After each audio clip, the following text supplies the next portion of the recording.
बिस्मिल्लाहिर्रहमानिर्रहीम, अस्सलाम वालेकुम। उम्मीद करते हैं आप सब खैरियत से होंगे। आज की रेसिपी बहुत डिफरेंट सी है और बहुत ही यूनिक सी है और इतनी जल्दी खड़े खड़े आप किचन में इसको बना सकते हैं ईज़िली कि आपको इसको बनाने के बाद अंदाज़ा होगा।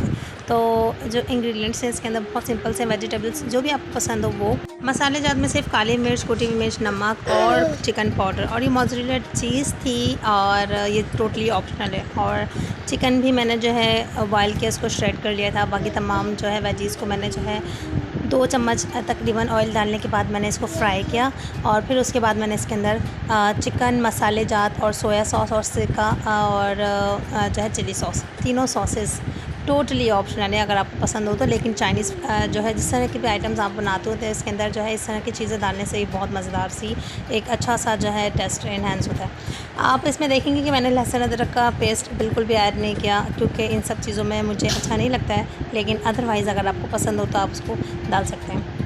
ब्रेड के स्लाइसेस लिए थे मैंने काफ़ी सारे और उनको मैंने दरमियान से आधा आधा कर लिया था और मैंने वन साइड के कॉर्नर्स उतारे थे, सिर्फ वन साइड के जो हार्ड होते हैं ना, क्योंकि जो है मतलब कि ये वाले तो बहुत सॉफ्ट होते हैं। और स्टफ़िंग बिल्कुल मेरे पास ठंडी हो गई थी। आपको इस बात का ख्याल रखना है कि स्टफ़िंग आपकी बिल्कुल ठंडी होनी चाहिए क्योंकि जो है जब मतलब गर्म होगी तो ये बहुत ज़्यादा इसको जो है ब्रेड को, ऑलरेडी हमारी ब्रेड इतनी सॉफ्ट होती है और फिर इसको जो है मज़ीद जो है ये तोड़ देगी क्योंकि फिर नरम हो जाएगा तो फिर आप इसे डिप करने में आसानी नहीं रहेगी। अब ये है कि आपने क्या करना है, अपनी मेजरमेंट के हिसाब से आप शेप कोई सी भी दे सकते हैं।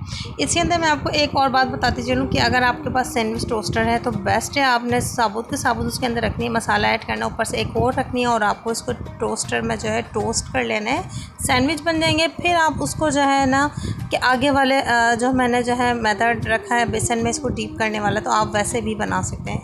वो बस मुझे आपको बताना याद नहीं रहा कि वरना मैं एक दो मतलब इस तरीके की ज़रूर बनाती।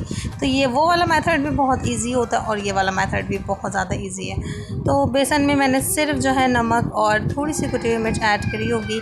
आप जो है मतलब अगर आपको ब्लैक पेपर भी पसंद है तो आप वो भी डाल सकते हैं, अदरवाइज़ हरा धनिया वगैरह भी इसके अंदर डाल सकते हैं, एक अच्छा टेस्ट आता है। बस अब मैंने इन तमाम सामानों को डाला और अच्छी सी जो है थिक सी लेयर रेडी करी थी, नहीं क्योंकि जो है फिर वो अब जो है ऑयल पी लेगी, फ़ायदा नहीं है। फिर हम ज़्यादा मतलब ज़्यादा ऑयली हो जाता है तो फिर वो मज़ा नहीं करती है।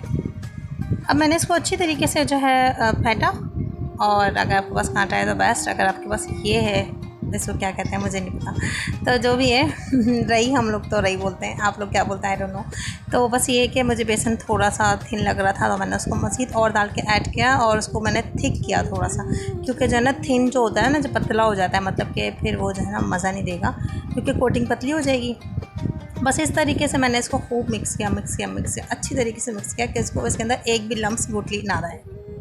उसके बाद मैंने इसको बाय वन गेट वन जो है इसको डिप किया बेसन में और मैंने जो है ना ऑयल में डाल दिया और उसके बाद मैं इसको मीडियम टू हाई फ्लेम पे मैंने इसको फ्राई किया था क्योंकि सामान जो है इसका सामान जो है रेडी था, तो इसको हमें मीडियम टू लो फ्लेम पर कुक करने की ज़रूरत नहीं थी। आपने हाई फ्लेम पे ही कुक करना, वरना वो तेल जो है सोक कर लेगा। तो बस इस तरीके से हुआ ये सैंडविच की जो है तैयारी और मैंने बहुत जल्दी खड़े खड़े ये सारा सामान रेडी कर लिया था। और इंशाल्लाह आप लोगों को भी वीडियो ज़रूर पसंद आएगी। अगर आप लोग इसे ट्राई करेंगे इसका टेस्ट भी ज़रूर पसंद आएगा। तो मिलते हैं नेक्स्ट वीडियो में, जब तक के लिए फ़ी अमानिल्लाह।